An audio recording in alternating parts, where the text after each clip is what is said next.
right foot, but Zari and Mick are like, they have this cool bond, and Mick and Charlie have this really tight bond now, so are we gonna see Zari and Charlie get past their differences?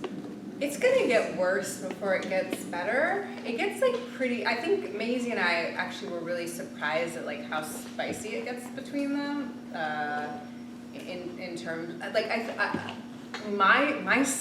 felt so kind of violated. I felt violated on behalf of Amaya by this character. So like I just felt myself like really angry towards Charlie, and I think Charlie also has her own combative attitude. So we clash quite a bit, and you'll see that. You'll see a little bit of it. You've seen Tagumo attacks, but also in the subsequent episode, actually the next 3, there's a lot of tension between them. Has Zari realized that she's sort of taken Amaya's place as the moral center? Well, that's interesting. I don't think consciously, but that is an interesting observation. I do think what's happened this year for Zari is that it's not just that she's become really a part of the team now, but she, after the Here I Go Again episode last year, she really does consider these people her family, and so she will do anything for them, essentially. And she's actually always, I think, had a strong moral core, but now because she's so part of the team, I think she's sort of feeling like weirdly like the adult in the room when she never really has before. Kind of also because there's Rory and now this Charlie character and Ramona's character. There's kind of these like kids coming in, so I think Zari's feeling like more mature than she really wants to be. It's like put in that position.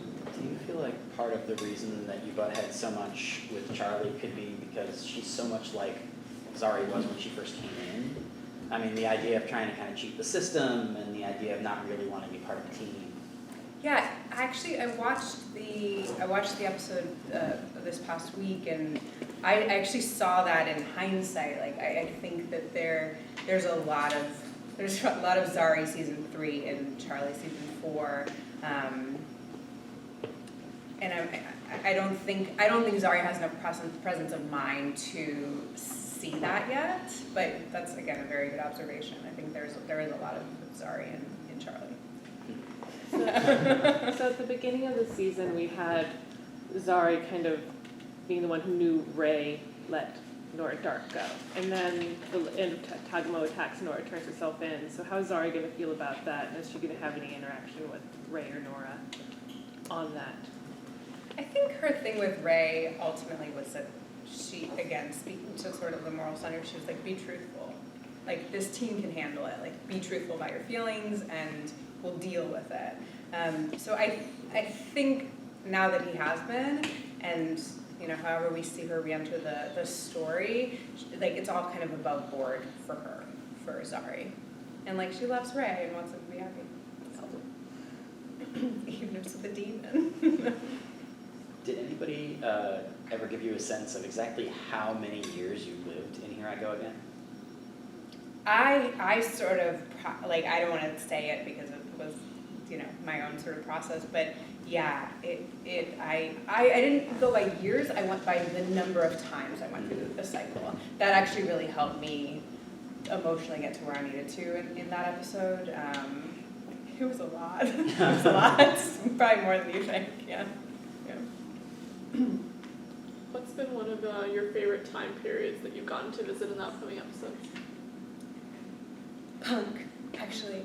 I was like, oh, we're doing punk, I don't know what those, and I like put those clothes on. I was like, oh, this is what I always should have been wearing in my life. I missed out on the goth phase in high school. I should have doubled down on that. And yeah, so I really loved the punk look and just like felt very empowered, my body felt different. I just felt like I should just like go into a biker bar or something. Yeah, it was odd what those clothes did to me, but it was fun. Does Zari miss Nate? Because Nate's all down on the ground now. Yeah, I think we all miss Nate, and we're gonna see that play out as the season goes. But yeah, I think she does. She does miss Nate. A character who's been kind of anti-authority, anti-establishment for a long time. How do you think she sees Tom Wilson's character coming in and being kind of the head of this kind of quasi-mysterious government organization? I think she's wary of the Time Bureau, and as time goes on, she's going to be one of the people who's kind of suspicious of shady things that may be happening there, and she's very much willing to go and try to figure out what's going on there, because she's always going to, I think, rub up against authority in a certain level, and yeah, who knows what those guys are up to, maybe not good things.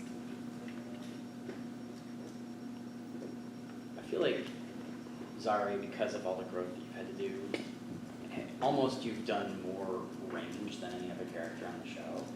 Has it been nice to kind of find a zone this season where you're much more in one place and you don't have to be doing an arc every single episode? I actually don't feel that way. I feel like she's really changing this episode, this season. I think because she's established herself as part of the team, like, her heart has opened up in this way that is, I think, going to have surprising repercussions. Sounds terrible, but a surprising sort of story come out of that, and relationships come out of that, because I felt it too. Even like with the episode with Constantine, I think her, even though she's still doing her thing, she's leaning in a way that I think she hasn't. Did into season 3 certainly. So I think she's changing a lot. I think, and I think that frees me up as an actor too, also to sort of have more of a broad like take on things, you know, because she's not so guarded, so it's a little more like. It seems like she's taken more of a leadership role, or like tentatively, to me. Yeah, I think that's right. Again, it sort of speaks to her being the adult. Like, it was interesting the first couple episodes when it's just her and Sarah, you know, and to have Amaya gone and the boys being like ding dongs. Yeah, I think you know, there's a kind of also like female camaraderie there where if Sarah needs her, she's ready to step up and do. More on that. How do you feel that there's so many strong women? And this is last question. Yeah. Really great. It's really great. Today we were on set, and there were 3 women in one scene, and then 2 other women came into that scene, and it was freaking great. And then Rory was in the corner. Drinking? Sleeping. Oh, sleeping. Sleeping. So overwhelmed by the women. Writing romance novels. Maybe. You know Zari's encouraging that. She's his biggest fan.